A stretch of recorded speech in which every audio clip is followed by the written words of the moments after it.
item 6 on page 65 is permission in principle on application. Is that one? Chair, thank you.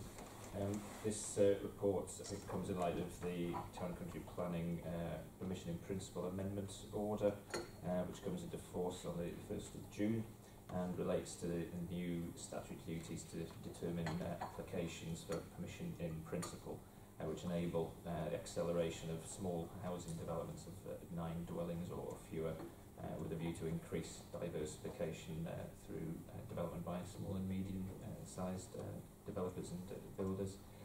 So the proposal, Chair, is that the Council deals with these applications, which involves 2 phases: initial application for permission in principle, and then following receipt of that permission, the developer has 3 years to submit a TDC, which will set out the technical details, consent. The proposal is that the Council deals with those on a similar basis to current planning applications, which will be determined either by the Service Director or the Planning and Development Committee, depending on the detail of the application.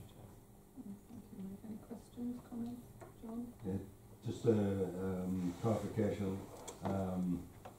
That obviously this is something which, although is not of our own volition, it is government regulation, really, isn't it? That we've still got the same ability to have the democratic control over the planning consents. Indeed, Chair, the same approach to delegated decisions as exists for other planning applications, was recommending it applies also to these, so they can be referred to the full Planning and Development Committee as necessary. Thanks for clarifying that. Jonathan? Thanks. At the group last night we discussed this, and we were kind of left scratching our heads at the end of it, wondering what is the difference between this and outline planning permission, other than a change of name, because none of us were able to work out why this is different to the current system. So the request from the group is, first of all, can we have a briefing for members on this, because obviously this is going to affect every ward, and if we are scratching our heads about it, then I think members of the public probably will be as well. So can we have a briefing about this? And secondly, could you just sort of briefly explain what is different between this and outline planning permission? Because it seems that the stages are exactly the same. That make our lawyer to explain. Well, I can clarify one aspect at least, which is around the timescales expected for the determination of these, and because of the scale of them, there's a reduced timescale for local authorities' determination of the permission in principle.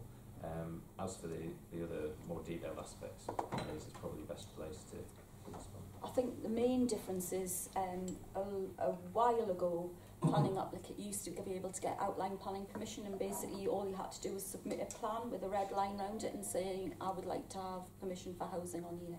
And there wasn't really a need for much support and information. And then the planning system changed the other way, and previously you couldn't do that anymore, so you had to have a red line and you had to have details of various studies behind it to say, yes, this is capable of being developed. In some respects, this later system goes back to how it used to be. So basically, in future, those wanting to develop a site can basically put in a plan with a red line around it saying, I would like to develop 9 houses on here. It would then be down to the local authority to consider that in terms of whether it was acceptable, and that's where the permission in principle thing comes in. So it's basically like the old outline permission. The main difference will be that the local authority will have to do the work to determine whether that principle of having that number of houses on there actually is deliverable or not, whereas in the past the onus would have been on a developer to do that. Right, and when you say that they won't need to do some of the, I can't remember the terminology used, but the surveys and so on, does that mean that at no point during the planning process that these surveys will be carried out? It comes through in the next stage. So I think the idea behind this was that the government's had a lot of roadshows with housing developers about how to get housing moving, and the feedback that they got from small builders that this is designed to help was that basically when they go to banks are wanting the certainty that they can, you know, if they grant the money for this number of houses on that particular land, it all stacks up viability-wise. So that's the thinking behind this. So the first bit of it, the permission in principle, the idea behind that is that the small builder can go with a bit of paper that says you have certainty that you can build this number of houses on this bit of land. The second stage, the technical details, is when all the studies and what have you come forward. So that's where all the things normally that you would deal with through conditions and what have you would come through in that later stage. Right, okay. In which case, I definitely think we need a briefing. I'm sure we can everything out. Yeah, Yeah. It's simple yeah. to understand. It's trying to simplify it. Yeah. Excellent. Malcolm, did you indicate that?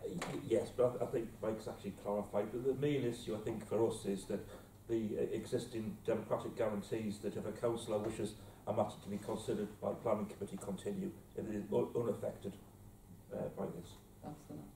Okay, can we agree? Luke? Okay. Thanks very much.